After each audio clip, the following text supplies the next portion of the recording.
Live from the Christian Bible Baptist Church studio, your favorite noontime show, The Baptist Lunch, hosted by Pastor Gil Lorena. Alright, magandang tanghali po sa inyo lahat. And muli naman nagbabalik ang ating pong programang The Baptist Lunch, the second episode for this week. And mga kapatid, tayo pinagpala ng Panginoon sa pagsisimula ng ating pong programa po na ito ay muli na naman tayong babalik sa ating mga targeted crowd ng ating pong episodes. Last Tuesday, nag-open tayo ng programa natin or ng topic natin, the ministry and family. Now, ang pinag-uusapan naman po natin ay para po particularly para sa mga young people. Kaya shout out to all the Team Focus and Team Preparation out there. Magandang maintindihan niyo po ito. Sabi nga ni Brother Rabi, maganda na maintindihan po ninyo ang ministry and family because malaki ang may tutulong nito para sa paglago ninyo spiritual. Shout out to all our viewers, North, South, East, and West Corner. Shout out po sa inyo lahat. And not only to the North, South, East, and West Corner, but also to our viewers nationwide and worldwide. Enjoy listening, keep tuning in, and to our CSI family, magandang tanghali po sa inyo pong lahat. And once again, also, I would like to give a shout out sa lahat ng mga nandiyan po na nanonood po ngayon, lalo na yung mga busy South Corner, as you are preparing for this coming Sunday, ay manood po kayo dito sa ating pong programa. Yan, amen. And napakaganda kanina yung tinakil sa ating impormasyong pangkalusugan eh. Yan. Kaya, hallelujah. Hindi, yung tinukoy po kanina sa impormasyong pangkalusugan, napakaganda po yan dahil talaga nauuso po yan. Kaya alam niyo po ba mga kapatid, pagdating naman sa spiritual nating kalagayan, kailangan natin pagtuunan ng pansin ang bagay po na ito dahil ito rin po ay nauuso sa panahon ngayon habang panahon ay lumalaon. Ito rin po ay nauuso na kung saan nagkakaroon ng conflict ang pangunawa natin sa ministry at sa pamilya. Sabi ko nga last Tuesday, lumalabas ito na two different worlds. Pero kagabi, sa preaching ng ating mahal na pastor, I believe sa pamilya pa lang, pinaliwanag na po sa atin kung gaano kalinaw, gaano ka-clear, crystal clear, gaano kalinaw ang na hindi ito magkahiwalay na mundo. Alright? Na hindi ito magkahiwalay na mundo bagkos ito ay patuloy pang magpapalago sa bawat isa po. Ngayon, particularly for the young people. Alright? I hope you are listening. Alam nyo, napakaganda. Okay? Let's go to our topic. Napakaganda. Okay? Na maintindihan po ninyo kung ano ang pakay, kung bakit meron tayong tinatawag na ministry. Hindi pa ka dinadamay ni pastor yung ministry in the church. Last time, pinag-usapan, last night, ibinanggit ng ating mahal na pastor yung ministry nyo sa pamilya ninyo. You see, ministry, ito i-recap ko na ng konti yung sinabi ni pastor kagabi. Ministry is what? Service. Okay? So, ibig sabihin, when we talk about the ministry, we are talking about service. And then, pagka pinag-usapan po natin service, ito yung iyong paglilingkod. Okay? When we talk about service, you do not expect to be served. Rather, you should be the one serving. Yan, pinaliwanag nating mahal na pastor yan kagabi. O, young people, makinig kayo ng maigi. It's because, alam niyo po, kailangan na, pinaliwanag ng ating mahal na pastor, team focus, team preparation, pinag-usapan ng ating mahal na pastor, na pagdating sa pamilya, napaka-importante na makita na ninyo kagad kung yung ministry na meron kayo sa inyong pamilya. Kung anong ministry meron kayo sa inyong pong pamilya. Alright?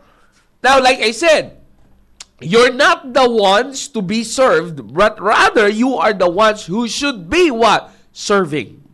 You see, we are all of service subject to service para sa ating pong pamilya. Sa inyo, young people, primarily sa inyo, maliwanag yung sinasabi ng Biblia. Kung bubuksan natin ulit, yung primary ministry ninyo sa inyong pong pamilya, sa inyong pong mga magulang, ano yan? Alright, very familiar ba sa atin lahat? Ephesians chapter 6, verse 1 and 2. Maliwanag po yung sinasabi ng Biblia. Ano sabi po dyan? Okay? Nasabi po ng Biblia dyan, children, obey your parents in, maliwanag yan ha? Natawa ko na may nagko-comment dito kumakanta eh. Oh. Children, obey your parents in the Lord, for this is right. Honor thy father and mother, which is the first commandment with promise. Maliwanag yung sinasabi ng Biblia dyan, no? Inuulit ko, children, obey your parents in the Lord, for this is right. Honor thy father and thy mother, or honor thy father and mother, which is the first commandment with promise.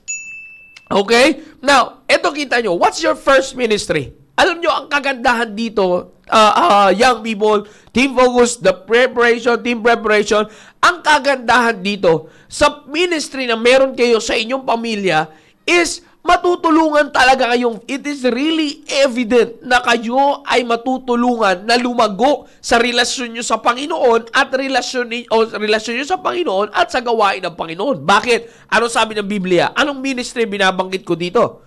Sa Ephesians chapter 6 verse 1. You see, it is to honor and to what? To respect. You see? That's the ministry. One of the most important ministry that you have to your family is the obedience and respect. You see, now tingnan nyo po, saan dapat na di-develop yung obedience ninyo? Okay? Saan siya nagsisimula na dapat na, makita nyo ito, young people, no? Saan dapat nagsisimulang lumago yung inyong obedience, yung inyong respect? You see, saan niya nagmumula? Dapat saan nyo ginagawa ng primary? Una. You see, saan yung first subject? Who are the first subject of your obedience? Of course, maliban sa Diyos, given po na ito'y pinag-uutos ng Diyos sa inyo. So therefore, mga kapatid, ay hindi po mawawala yan sa equation. Mula sa Diyos, sino ang sunod? Na sinasabi, when it comes to ministry sa inyong pamilya, children, obey your what? Parents. You see? So kaya ako sinasabi ito sa inyo, young people, because yung obedience ninyo outside the family, tandaan nyo, ito bago ko ituloy dyan, yung ministry nyo, your obedience to your parents within your family, mga kapatid, tandaan nyo to, your obedience that you have within your family, yaan ang pinaka-primary ministry ninyo. Inuulit ko, yaan ang primary ministry ninyo. Okay? By the way, sa mga nasa Team Focus, again, nakalimutan ko sabihin kanina or nabanggit ko na, do not forget to send your pictures, katulad ng sinasabi ko, at tinitingnan ko kayo dito sa comment section, mag-hashtag kayo dyan na mag-hashtag kayo dyan na sinasabi nyo dyan na kayo ay nasa Team Focus. Hashtag TBL, your area family, and hashtag TBL Team Focus. Yan ang ilagay nyo dyan. Okay? So now, katulad ng sinasabi ko, Team Focus leaders, bakit di rin kayo nanonood? Okay, now, listen carefully. Balik tayo doon. Okay? Tingnan nyo po, no, mga kapatid.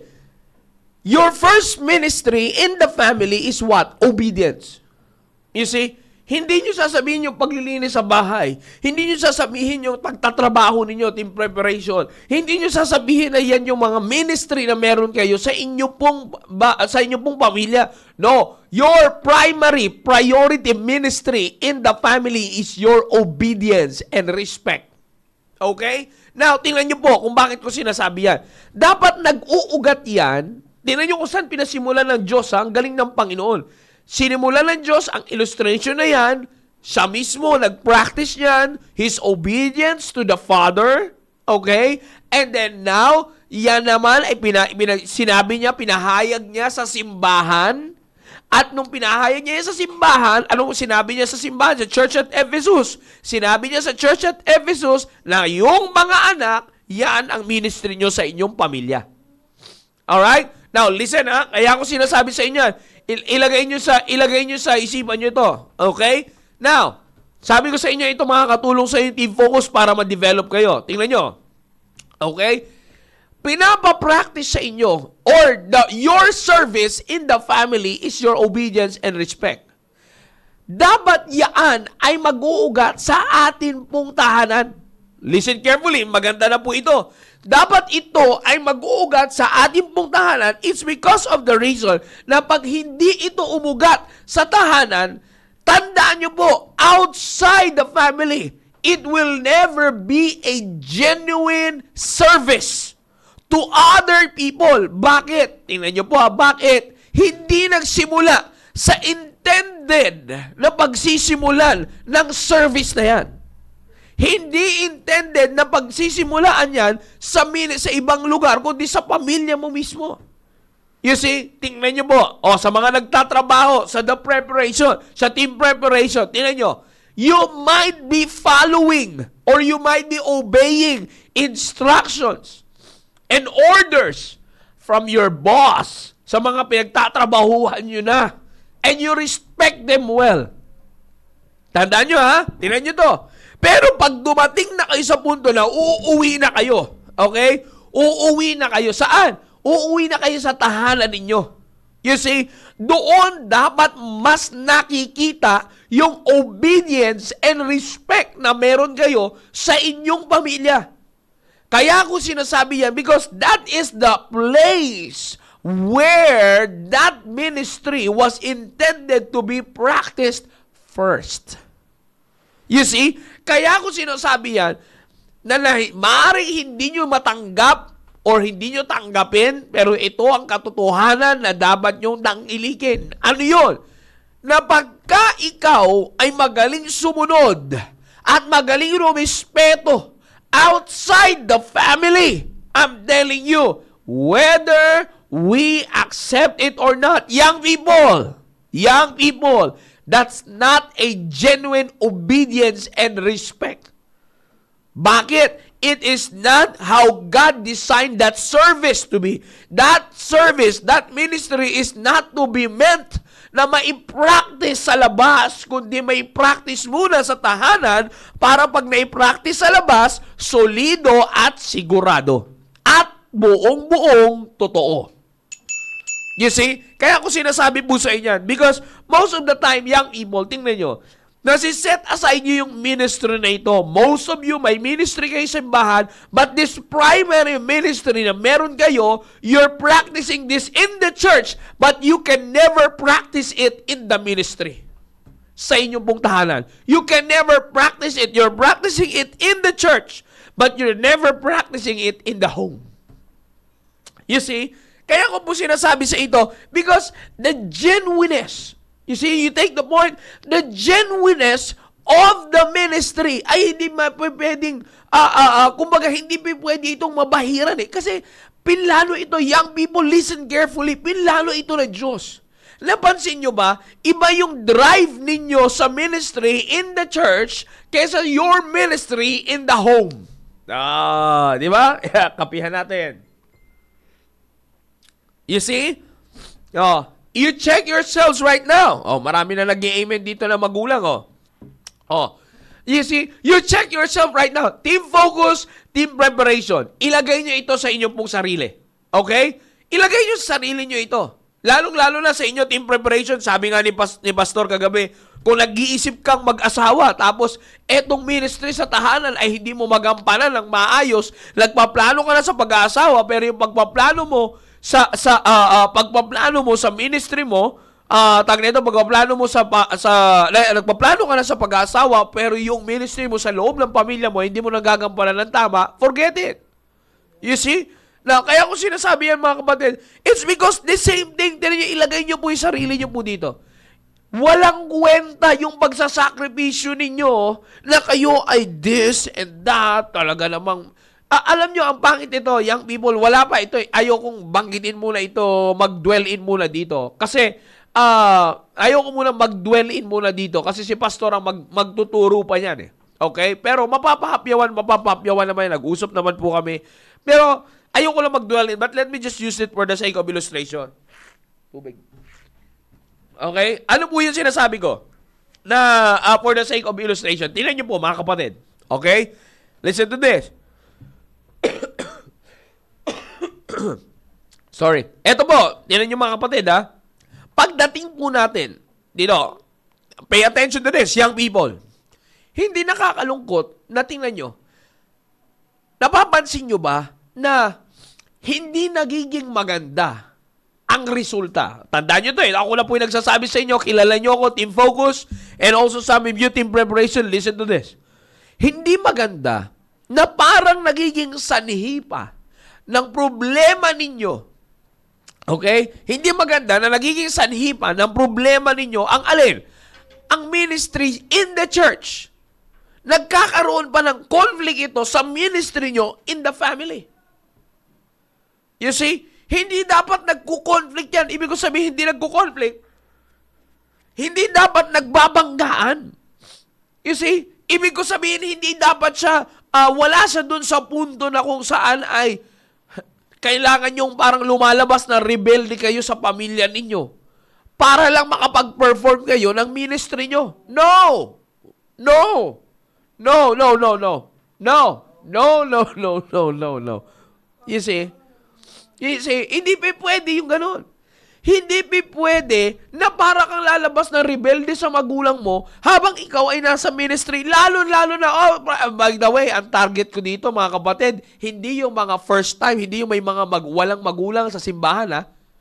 You see, ang tinutukoy ko dito, kayong kinakausap ko na may mga magulang sa simbahan. You see, because, ito ba, yung mga parents na nandito, I don't think the parents that are watching right now are against you young people na magkaroon ng ministry sa simbahan. Di ba? Talk to me sa mga parents na nanonood dyan. Alam kong hindi po kayo against na ang anak niyo ay magkaroon ng ministry sa simbahan. You see? But yet, ang inaasahan ng mga parents, young people, is that yung magkakaroon nyo ng ministry sa simbahan ang mas magpapatibay pa ng inyong ministry sa inyong tahanan. Primarily sa inyong mga magulang. You see, napansin nyo ba, young people, ang primary ministry ninyo pagdating sa inyong pamilya is not the house chores. It's not the home chores. It's not yung mga ginagawa nyo paglilinis sa bahay. No, this Ephesians chapter 6 verse 1 and 2 are all spiritual ministry. Are all spiritual duties. Magkakaroon ka ng problema sa house chores ninyo. Magkakaroon ka ng problema team preparation sa trabaho ninyo. You see, kung pagdating sa inyong pong pamilya, may problema kayo sa inyong spiritual duty, which is your primary ministry. Your obedience and respect to your parents are your primary service in the family. Now, pinapahapyawan ko ito sa inyo, sinasabi ko po ito sa inyo because nakakalungkot, sabi ko nga sa inyo, ito, in-extend ka, usap nga kami ni Pastor last time, lahat ng may ministry sa loob ng simbahan, once again, we will be strict on checking their area activities. You see, pagkakakanta ka dyan at pagkatutugtog ka dyan o whatsoever it is, na purang iyong area activity, ay manood ka na muna at makinig ng preaching. Because we're not bringing up hypocrites in this church. You see, we're not bringing up ministry of young people in the church na magaling ka lang sa talent pero hindi ka magaling sa tinuturo ng Biblia. You see? Now, kaya ako sinasabi sa inyo because tingnan nyo, i-check nyo ang sarili nyo ngayon, young people. How's your ministry in the home? I'm not talking about your house chores. All right? I'm not talking about your house chores. I'm not talking about your paglilinis, pagluluto, pamalengke, whatsoever it is. Hindi. Because lahat ng technicalities na yan, you will have a problem with that if you have a problem on obedience and respect.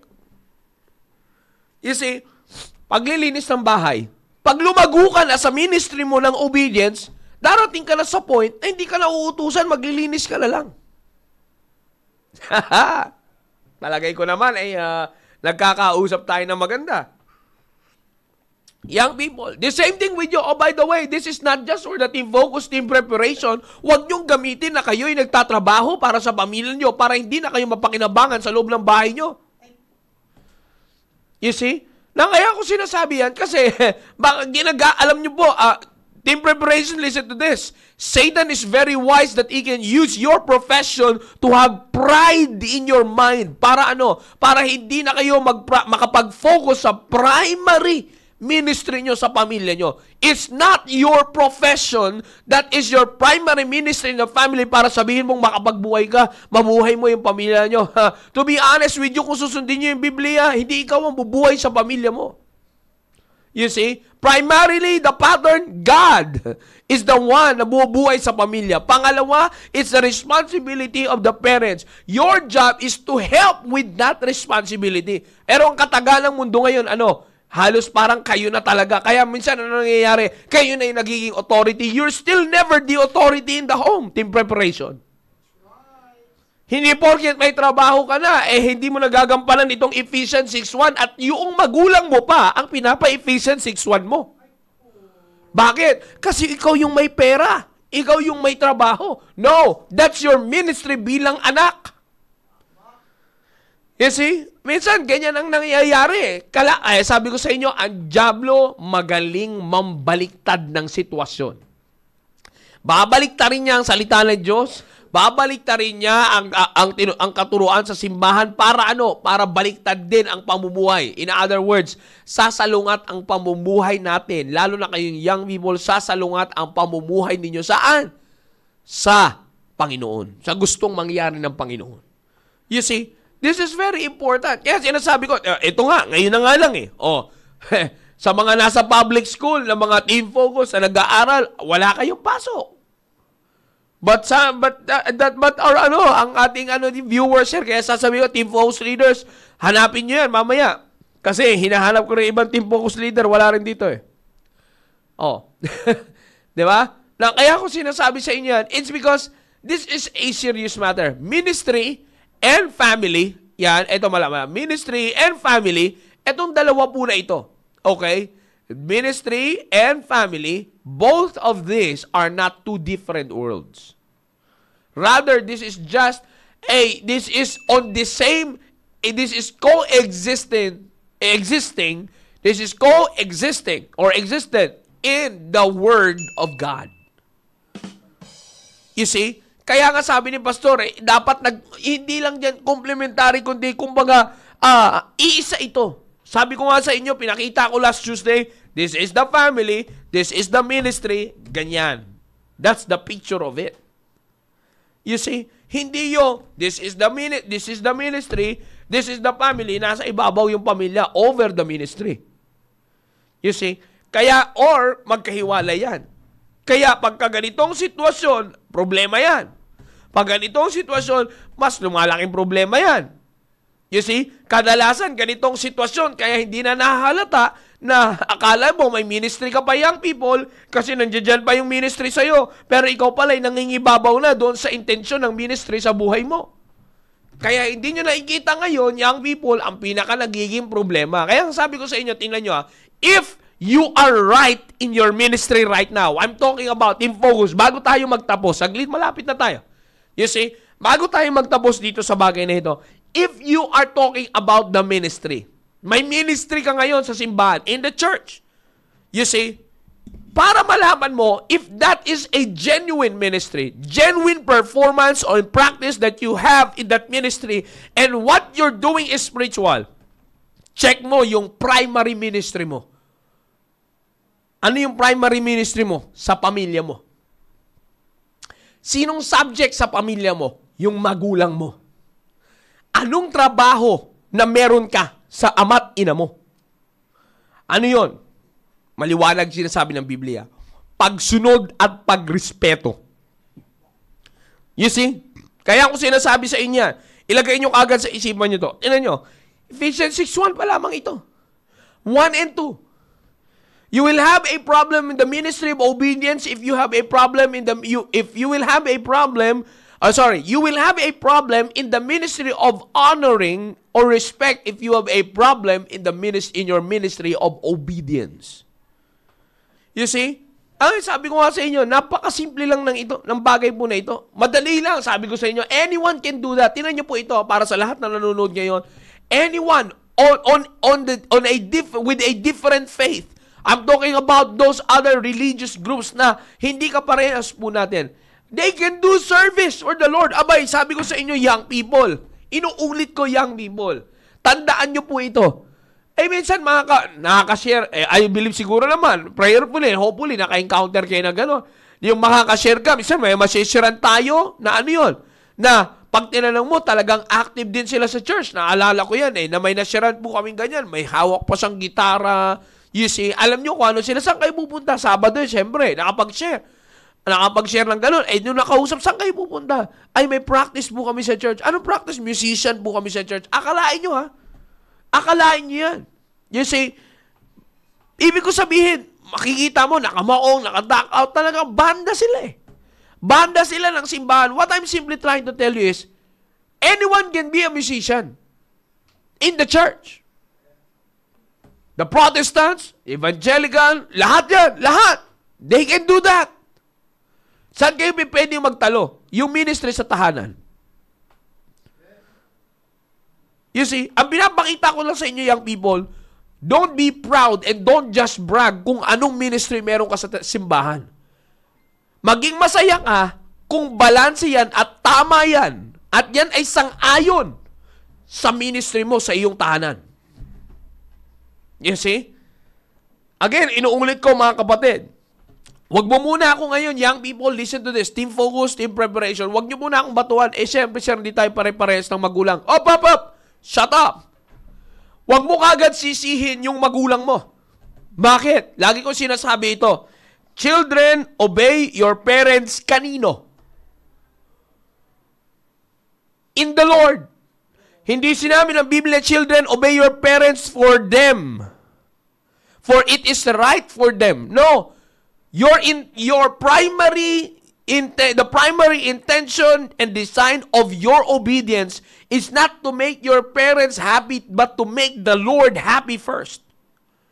That obedience to your parents is the manifestation of your obedience to the Lord.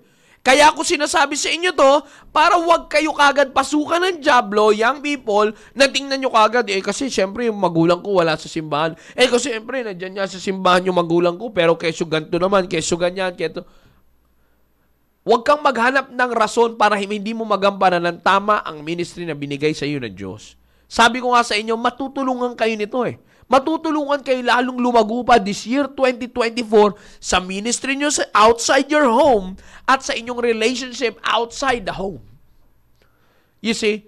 Sabi ko nga sa inyo, napaka-importante nito. Inuulit ko sa bawat isa sa inyo, young people. Ilagay nyo ito sa isipan ninyo. Magaling ang dyablo mamege. You see? Magaling ang dyablo mag-disguise. Magaling ang dyablo na ipakita sa inyo. Sabi ko sa inyo, ang dyablo hindi nagpapakita yan, young people. Hindi nagpapakita ang dyablo na siya ay masama.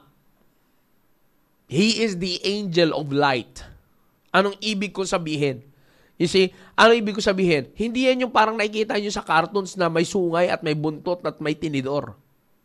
You see, hindi yan ang picture ng dyablo. Ang dyablo ay hindi mo madidetermine because he is a deceiver. Okay? Naalala ko may isang palabas na yan na Lucifer, napakaganda ng kanyang postura, lahat. Pero behind that, yung pala ang totoo niyang pagmumukha. But the point there is this, young people, ang dyablo, siya si parang tama. Nakuha nyo? Ang dyablo si parang tama. Nagagamitin niya yung ministry mo sa simbahan, pantakip sa hindi mo magampanan yung ministry mo sa tahanan. Di ba? Sabi ko sa inyo, sabi ko sa inyo, hindi ibig sabihin, nulit ko, hindi ibig sabihin na meron kang ginagawa sa simbahan, okay yung ministry mo sa tahanan. Di ba? Parents, amen? Parents. You see? Na kaya ko sinasabi sa inyo yan, not to criticize you, not to put you down, but this is once again, at the very start of this year, na sa unang buwan, patapos pa lang yung unang buwan. Actually, we are on the last week na ng January, baka hindi nyo lang po alam. Di ba? Check natin yung calendar. Tama ako dyan. We are already on the last week of January kasi last Sunday ang South. Ang West ay papasok na sa first Sunday ng February. Ganon tayo kabilis. You see? Kaya ko sinasabi ito sa inyo, young people, bago magtapos ang starting phase ng 2024, siyasatin mo na kagad sa iyong sarili. Okay? Siyasatin mo na kagad sa iyong sarili. Ang ano? Siyasatin mo na sa iyong sarili na kung ikaw ba ay tama ang ginagawa mong paglilingkod sa ministry. I'm not talking about your ministry in the church. Huwag muna tayo doon. Wala pa si pastor doon eh. Okay? Dito muna tayo sa ministry in the home. Ministry in your family. I'm not talking about your house chores. I'm not talking about your home duties. I'm talking about your responsibility to your parents. Your spiritual responsibility. That is your ministry. That is your primary ministry in the home. Obedience and respect. Kamusta? Kaibigan, kamusta? You see? Kaya nga, nawa, team focus, team preparation, makita nyo na maigi. Gaano kahalaga ito? You see? Ay, sabi ko nga po sa inyo, kasi later on, kayo team preparation, matagal ko nang binabagay ito. Last year, pinapaulit-ulit ko ito. You see? If you are choosing to raise your family, or praying to have your own family, i-check mo muna ito. Because if you are not growing on this matter, on your spiritual ministry, or the spiritual responsibility which is your primary ministry in your family, kung hindi mo muna napag-iigting to at di ka lumalago sa bagay na ito, makaka-apekto yan sa paghahanda mo sa pagpapamilya mo. Bakit? Tandaan mo, magiging magulang ka rin. Magkakaroon ka rin ng anak. Sabi ko nga sa inyo, team preparation, maganda kung maigi-guest ka dito sa Baptist Lunch, hindi dahil sa matinding sinapit mong problema, kundi dahil may pagpapala ka, bunga ng iyong pagsunod. Paano ka nakatanggap ng pagsunod, ng pagpapala, bunga ng pagsunod? Dahil sa naipractice mong sumunod. Saan? Sa iyong pamilya. Primarily, sa iyong mga magulang. Sabi ko nga sa inyo, kala natin basta lang i-recite yung Ephesians 6. Oh, mga bata! Sa Good News Card. Ay, mga bata. Ay, iba pala yun. Di ba? Sasabihin sa mga bata, oh, mga bata, Ephesians 6 verse 1. For all have sinned. Ay, teka lang, mali, Sunday school teacher pala dyan. Eto, Ephesians 6:1. Oh, sabi dyan, tinuturo ng Bible, children, obey your parents. Kala natin, mga pangbatang memory verse yan. Di ba? Akala natin, pangbatang memory verse. Yung Ephesians chapter 6, verse 1 and 2. Pero hindi nyo ba napapansin? Kahit na may mga matatanda, tumatanda na kayo, young people, kailangan balikan nyo to kasi tumatanda kayo sa edad, pero ugaling bata pa rin kayo. Sa mga susunod, pag-uusapan natin yan para ma-realize niya. Again, ulit ko, young people, you have to accept the truth so that you will grow properly sa panahon po na ito, sa taong ito. Again, sabi nga ng mga preachings na narinig natin, di ba? Kina-qualify ka ng Diyos. Kina-qualify tayo ng Diyos. This is this is one of His ways para talagang siguraduhin niya na kung solido yung pag-qualify niya sa'yo. You see? Again, inuulit ko, marami yan. Aapekto yan sa labas eh. Aapekto yan sa mga ministries mo outside the home. Outside the family. Ministry mo sa church, ministry mo sa area, lahat yan. Sasanga yan eh. Malawak ito. Pero ang pundasyon saan? Sa pamilya mo. I hope young people, natulungan ko kayo sa tanghali po na ito. Alright? So once again, team focus, team preparation, keep on growing. Keep on growing in your ministry and in your family. Alright? So once again, brethren, maraming salamat sa lahat po ng sumubaybay sa ating pong programang The Baptist Lunch for this last Thursday of the month. Kabilis lang. Last Thursday of the month na tayo, mga kapatid. This is now the last Thursday of the month of January. Okay? Last Thursday na po ito. On the last Thursday, maraming salamat at magkakasama po tayo sa ating mong programa, The Baptist Lunch Young People episode. And tomorrow, do not miss the Baptist Lunch program, Fathers episode. Maganda po ang bakbakan po natin dyan. Patuloy po tayong lalago dyan. Fathers, and of course, do not miss mamayang gabi ang last Thursday episode ng ating Staying Alive program. Huwag nyo po kakalimutan ang bagay po na yan. So once again, thank you for being with us. Again, North, South, East, and West Corner.